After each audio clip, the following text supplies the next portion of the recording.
শুভ সন্ধ্যা সকলকে। কেমন আছেন সবাই? আমরা ভালোই আছি। একটু আমার শরীরটা ঠিক নাই, কিন্তু ভালো আছি।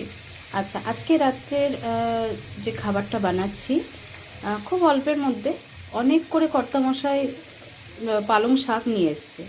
পালং শাক আর হচ্ছে ছোলার শাক। তো সেটা দিয়ে একটু রেসিপি বানাবো। ছোলার শাকটা আলাদা করে রেখে নিয়েছি, ছোলার শাকটা আজকে বানাবো না, কিন্তু পালং শাকটা বানাবো।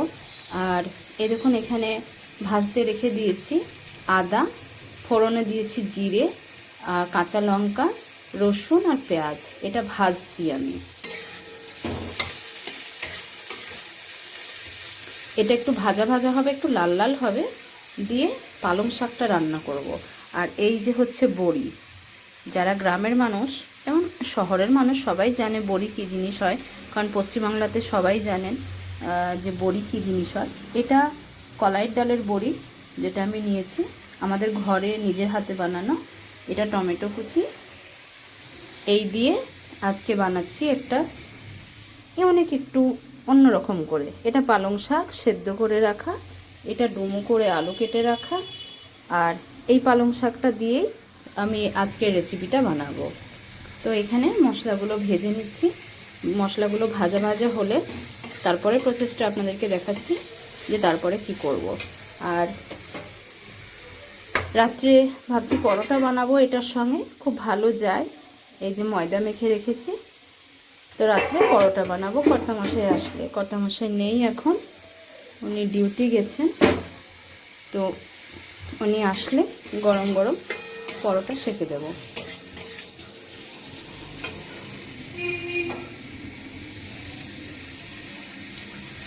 টমেটো কুচিটা দিয়ে দিয়েছি, এরকম ভাজা ভাজা হয়ে গেছে। এবার এটাকে আমি মিক্সিং জারে পেস্ট করে নেব। কড়াইয়ে এবার একটু তেল দিয়েছি, আলুগুলো যেগুলো ডুমো করে কাটা ছিল সেগুলো এবার একটু ভেজে নেব। একটু তেজপাতা ফোড়ন দিলাম, আলুগুলো দিয়ে দেবো।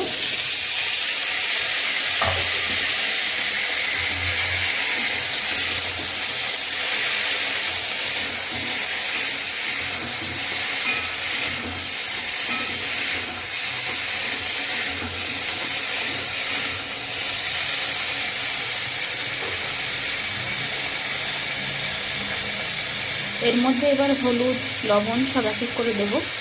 আর এই যে মিক্সিং জারে রেখে দিয়েছি আমি মশলাটা পেস্ট করার জন্য, এই যে এটাকে এবার আমি পেস্ট করব। আর এই যে সেদ্ধ করে রাখা পালং শাকটা, এটাকেও আমি পেস্ট করে নেব।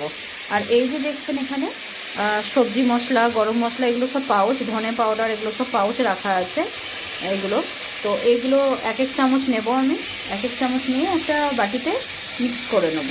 এটা আমি পরে দেখাচ্ছি আপনাদের। গরম মশলাগুলো আগেই দেখিয়ে দিয়েছিলাম, সেগুলো দিয়ে একটু জল দিয়ে মশলাটাকে কষিয়ে নিলাম। আর বড়িগুলোও দিয়ে দিয়েছি যাতে বড়িগুলো সেদ্ধ হয়ে যায়। আর এখানে এই যে পালং শাকটা পেস্ট করে নিয়েছি, মশলাটাও যেটা ভেজে রেখেছিলাম সেই মশলাটাও পেস্ট করে নিয়েছি। এবার এর ওপরে ঢেলে দেবো। ঢেলে দিয়ে একটু কাসুরি মেথি দেবো, একটু চিনি দেবো, একটু ঘি দেবো। এই দিয়ে নামিয়ে নিলেই হয়ে যাবে আমাদের তরকারিটা। এটা আপনারা পনিরের সঙ্গেও খেতে পারবেন, পনির দিয়ে বানাতে পারবেন অ্যাকচুয়ালি, আর সয়াবিন দিয়ে বানাতে পারবেন। যেসব বাচ্চারা সবজি খায় না তাদের জন্য একটু চিকেন দিয়েও এটা বানাতে পারবেন। এটা খুব সুস্বাদু হয় খেতে এবং হেলদি, সবথেকে বড় কথা। এই যে পরোটা ভাজতে লেগে গেছি, উনি আসার মধ্যেই, মানে আমার কর্তামশাই আসার মধ্যেই। আর এই যে পরোটাগুলো সবগুলো এরকম ডুমো ডুমো হয়ে ফোলে। আমি একটু না কম আঁচে ভাজি, তাহলে কি হয়, ভালো সেঁকাও হয় আর বেশ ডুমো ডুমো হয়ে ফোলে। এখনও কিন্তু আমি তেল দিইনি, এবারে একটুখানি হালকা করে তেল দেব, রিফাইন্ড অয়েল।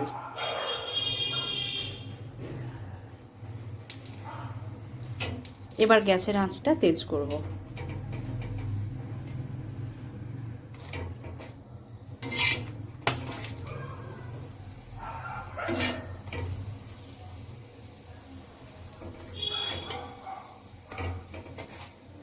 আমাদের তরকারি কিন্তু এখনও নামেনি, এটা কিন্তু সেদ্ধ হচ্ছে।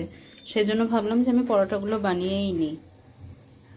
ছানাটা তাড়াতাড়ি বানিয়ে নিচ্ছি, কারণ কর্তামশাই আসার মধ্যেই এসে আর চাটা খান না উনি, এসে সোজা বলবে কি আমাকে খেতে দাও। তাওয়াটা এখনও নামাইনি, তাওয়ার উপরে এবার দিয়েছি ঘি, আর ঘিয়ের মধ্যে দেবো 5 ফোড়ন।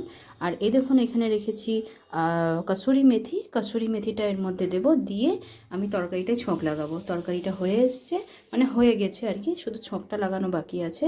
তো ঘি আমাদের অলরেডি গরম হয়ে গেছে। এবার বেশি কথা না বাড়িয়ে সকলকে জানাই শুভরাত্রি। আর ভিডিওটা কেমন লাগলো, রেসিপিটা কেমন লাগলো অবশ্যই জানাবেন। আর সবথেকে বড় কথা হচ্ছে আমাদের পেজকে ফলো করুন আর চ্যানেলকে সাবস্ক্রাইব করুন। ইউটিউবে আমাদের চ্যানেল আছে, আপনারা বায়োতে লিংক পেয়ে যাবেন, সেখানে গিয়ে ট্যাপ করে প্লিজ জয়েন করুন, আমাদের চ্যানেলটিকে সাবস্ক্রাইব করুন। প্রবাসী ঘরকন্যা কীরকম হয় সেটা দেখতে পাবেন। ঠিক আছে, তো অনেক অনেক ধন্যবাদ। আর বেশি কথা বাড়াচ্ছি না। শুভরাত্রি সকলকে।